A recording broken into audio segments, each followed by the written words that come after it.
What's just your general thoughts of winning today and taking a serious sweep? Well, we haven't played midweeks consistently well throughout the year, and for us to show now that we're able to handle midweek games, these guys are. They got a big week in front of them as well with Gonzaga. They're going to Gonzaga this weekend, and they're trying to win their conference. They're kind of in the thick of things with that, and they got a good ball club. So I was happy to see us win 2 games in midweek.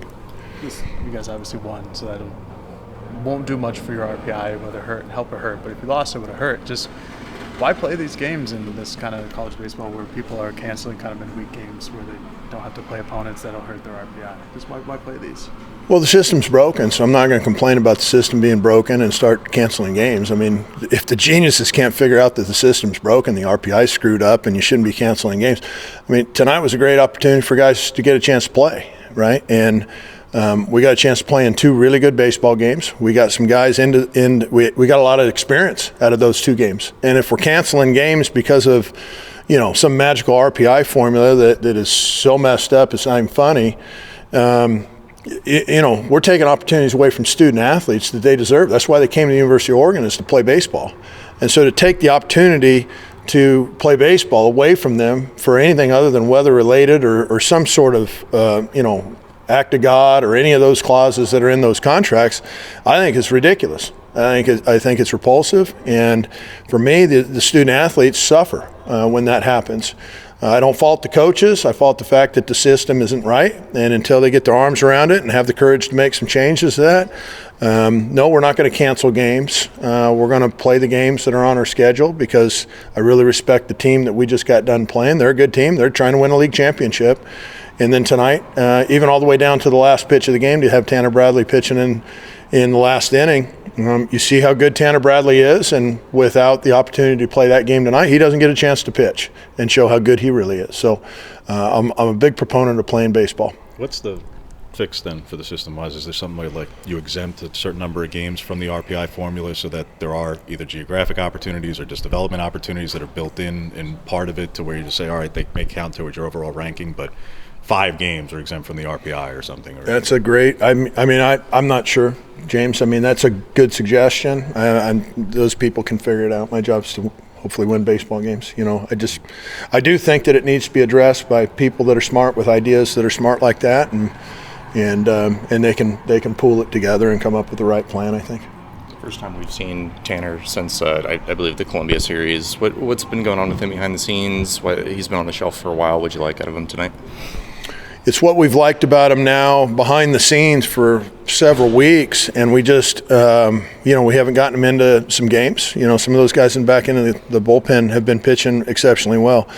So Julian to get the start tonight and him to pitch exceptionally well. I mean, these are things that Coach Hawk is saying, hey, I want Julian to start because of what we're seeing in the bullpen. I want Tanner Bradley in the game because of what we're seeing in the work that we've been doing in the bullpen.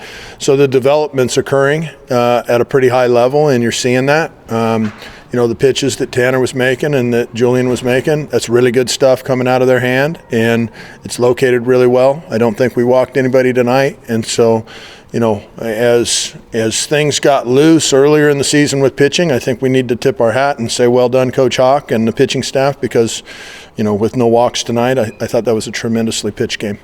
Everyone can see that what Mason's doing by way of the long ball, that's obvious. Yeah. But is there any one stat or metric that either that we all see or the stuff that we don't see, the exit velo, some of the higher stuff that you guys see and know that defines to you what he's doing this season compared to last season? He's accountable now. He's accountable. He's doing the right things away from the baseball field. He's on time. He's practicing hard. He's doing the right things that are leading his athletic ability to be developed and grow.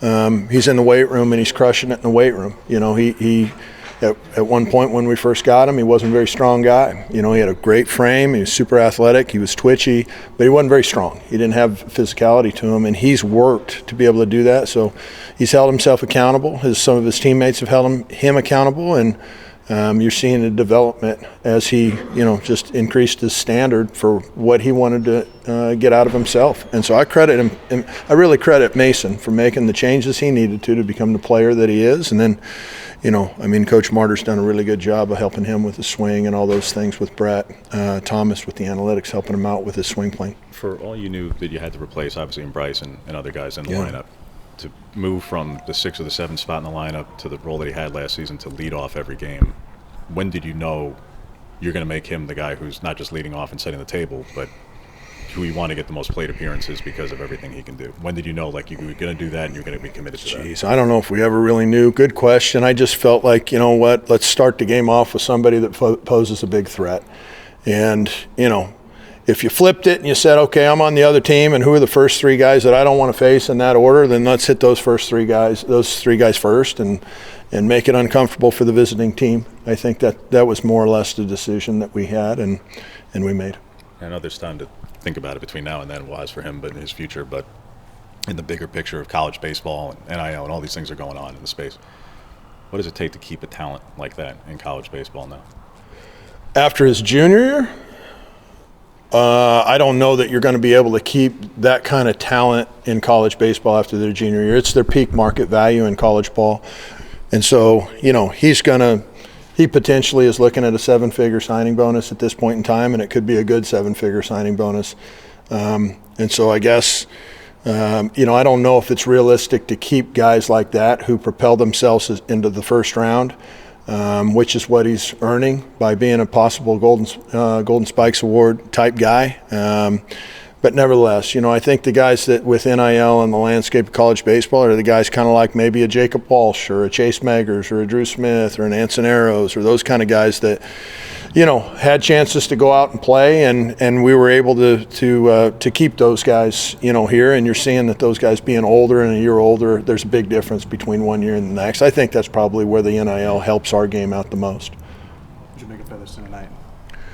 Rocky at the start, but he was throwing the ball over the plate. I think it was rocky just from results. I don't think it was rocky from what his stuff was doing. He got hit on the first 2 batters that he faced, and he settled in really nicely, and I think he did a really good job for us. He provided some length for us in the game. We took him out when we wanted to where he could be ready for the weekend as well. And I just thought he did a tremendous job of settling things down. How was Dom health-wise? Obviously, basically DH, not playing center. You're not going to put Walsh on the bench, but how is he physically? Dom, he's everybody we have is day-to-day. Gets a double yesterday, double today, and throws a guy out at second. What do you like? what do you like from him specifically? But also guys that get little opportunity, but then really seize their opportunity once they get in there. Well, the kid's a stud. He's a big, strong, physical kid that he's done really well with the small opportunities. He helped.